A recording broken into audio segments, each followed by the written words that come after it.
Welcome to another Fireside Chat with Darren Hardy. In this session, I'm going to answer a few questions that I hear so often. Should I raise investor money? And what is the best way? And how much should I capitalize my business with at the beginning? How can I get an angel or a venture capitalist to pay attention to me? And what is the best way to pitch them? And where else can I find money for my business? Those sound like questions that you have or would like to know the right answer to? If so, then you'll be glad that you tuned in here. I just wish that someone had told me these things before I had to figure them out for myself, the hard way. Millions of dollars would have been saved, and in one instance, $1 billion would have been made if I only knew then what I will share with you now. Okay, let's get started. On the funding and finance questions, there are three buckets of investors to draw from: shrewd, dumb, and smart. Let's start with the shrewd bucket. In that bucket, there are two types of investors: venture capitalists, also known as VCs, and angel investors. These are the investors everyone thinks that they want, only to find out later that what they thought they really wanted, they really didn't want at all. But by then, it's too late, and the knife is twisting in your side. Understand, first of all, as soon as you take on outside investors, you have just sold your company.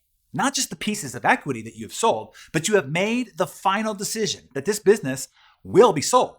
It will be a build and flip business, not one that you can create a lifestyle with or have become a legacy that you can pass on to your children or to your employees. The only reason why an investor makes an investment is to get it out with an ROI. And in a private company, the only way that happens is when there is what's called an event, a liquidation event. That means a merger or an acquisition.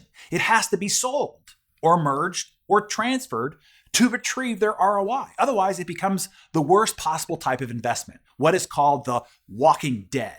It might be walking and it may even be successful, but your investment is dead, locked up, as in worthless, until there is a liquidation event. So if you want a lifestyle or a legacy business, don't even consider investor money. Now, specifically, venture capitalists. It is incredibly unlikely that your business will be invested in by a venture capitalist. I'm not trying to be a Debbie Downer here. I'm only trying to save you tons of time, energy, frustration, and delusion. Understand the math probability problem that VCs are faced with. Maybe out of 10 of their investments actually work out. The other 9 are horrible bloodletting losers. Thus, mathematically, they can only make bets on the most assured deals that have a minimum of a 30 to 1 ROI potential, so that the one blockbuster hit can pay for all the losers and still have them come out okay.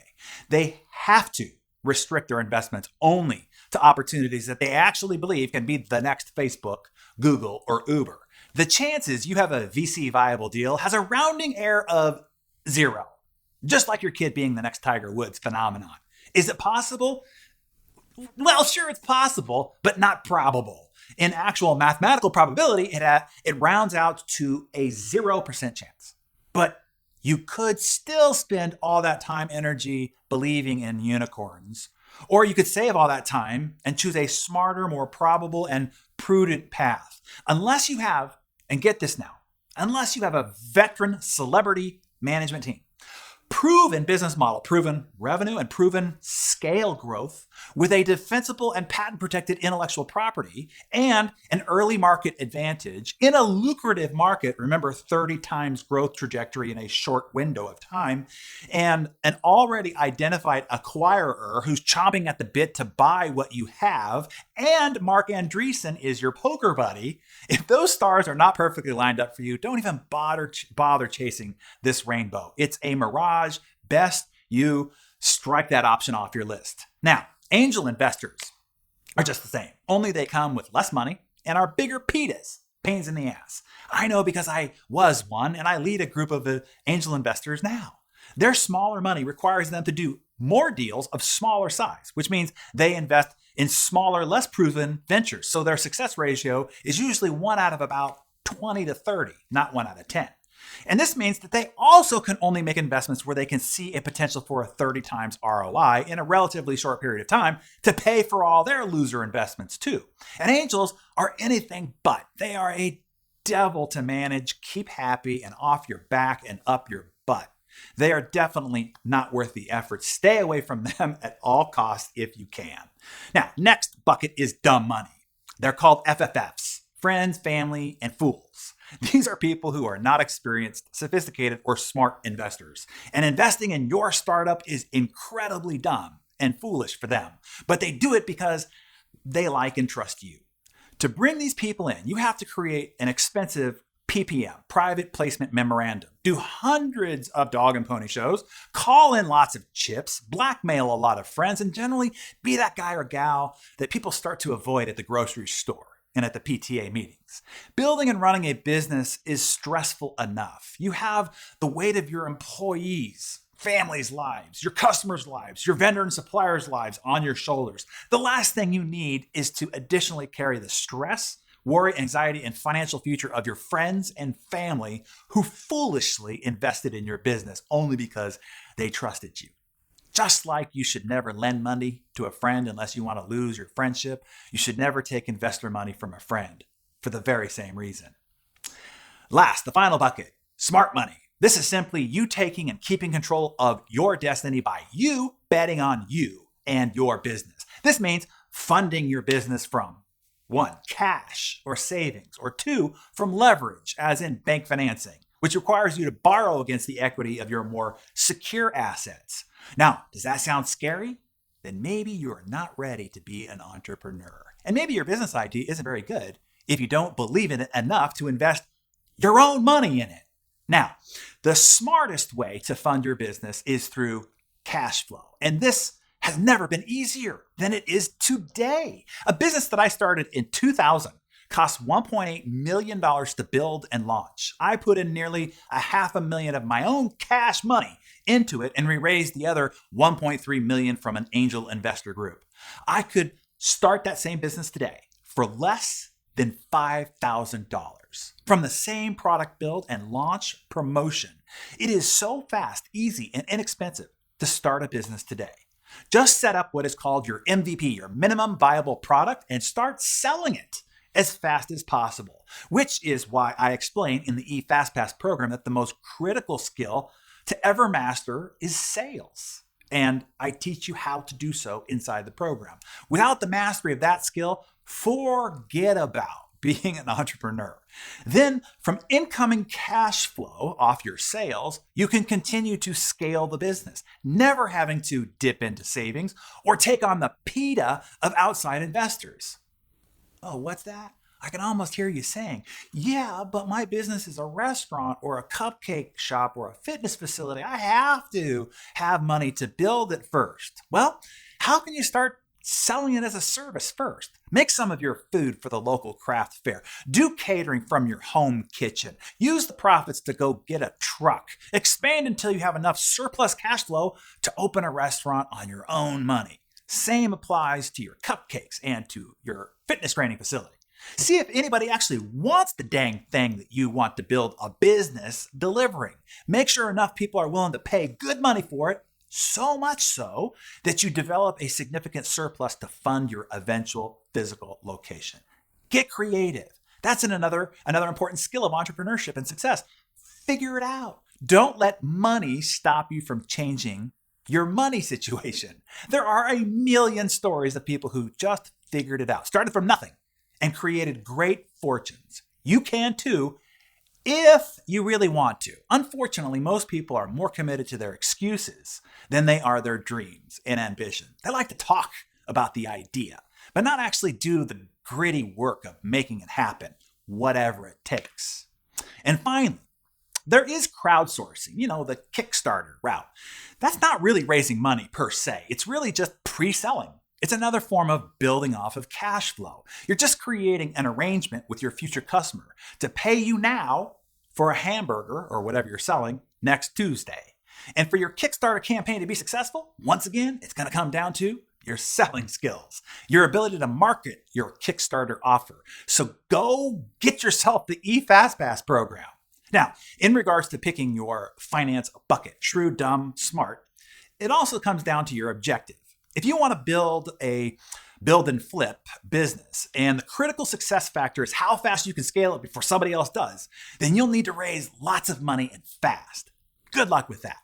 If you want to build, grow, and enjoy the life and lifestyle your business can fund, then bootstrap it. Keep the hands of investors, friends and family, and fools out of the cookie jar. Bootstrap as long as you can, long enough until you can get bank financing or advance payment contracts from clients and save any of that equity for key employees. And finally, to answer the question of how to pitch a VC or an angel investor, and this should also discourage you from further going down this route. There are a half dozen tips. As someone who gets pitched constantly, I can tell you. Number one, it's who you know. Investors invest with people that they know and already trust, period.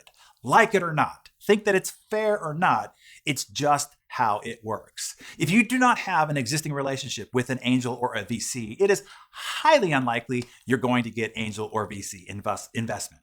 You've heard all your life that relationships are the number one success asset, and that is a fact. It is built into our survival mechanisms as a tribe species. Not to sound like a broken record here, just trying to give you all the resources to help you here. But inside the eFastPass, in the sales section, I teach you how to create the relationships that you need that can eventually bridge you to the relationships of VCs, angels, or even better, to your dream clients, joint venture partners, key suppliers and vendors, etc. It will teach you how to get all the critical relationships that you will need to thrive in business as an entrepreneur or even as an intrapreneur. Number two, who you are.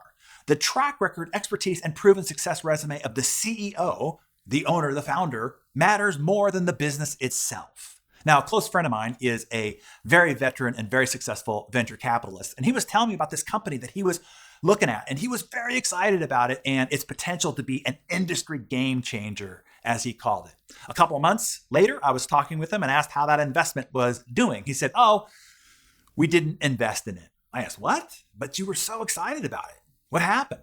He replied, "I was excited about it, but we couldn't find the right CEO for it, so we passed." Remember, smart investors bet on the jockey, not the horse. Without the right jockey, the horse doesn't matter. You can argue that all you want inside your head, but experience proves that's how you bet on success. And number three, values. Does the business mission and the values align with the values and focus of the VC firm or angel investor? This is key. VCs and angel investors investing is already risky and hard for them.